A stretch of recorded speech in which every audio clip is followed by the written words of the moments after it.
Yad Mordechai is a kibbutz of the Hashomer Hatzair movement, beginning in late 1943 slightly after the neighboring kibbutzim Gevarim and Nir Am, with the aim of settling the western Negev.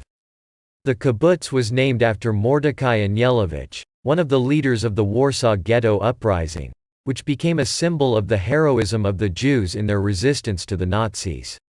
In the first years, the kibbutz developed beautifully, while maintaining good relations with the Arabs of the area. In the UN decision on the partition plan, Yad Mordechai was in an area given to the Arab state. After the decision, relations with the Arabs deteriorated and terrorist attacks began on the roads and on the kibbutz, as was the case throughout the country at that time. Access to the kibbutz was blocked. The passage and supply were made by protected convoys of the Negev Brigade from the Palmach.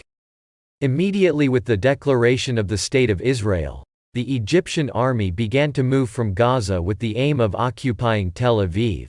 Yad Mordechai was the first Jewish settlement on the way, and therefore the Egyptians decided to occupy it. The children and most of the women were evacuated to Kibbutz Ruhama. The Egyptians began attacking with artillery and bomb from the air, and then threw leaflets pointing to the 150 Jewish defenders in possession of a few weapons to surrender. When the defenders did not surrender, the attack resumed, and for 5 days the defenders managed to stop the Egyptian infantry and armor with many casualties on both sides.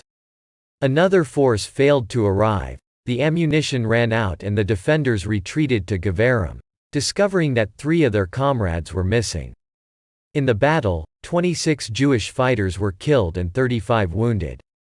The Battle of Containment helped the other forces to organize in front of the Egyptian army. After about 6 months in Operation Yoav, fighters from the Yiftach and Givati brigades occupied the area. Where the battle took place, a memorial and reconstruction site of the battle was built. The water tower, which was heavily shelled, was left as a memorial. Events are held in memory of the Holocaust and heroism. The kibbutz has regenerated and grown, and over the years has become famous thanks to the quality honey production that has become a leading brand in the honey industry.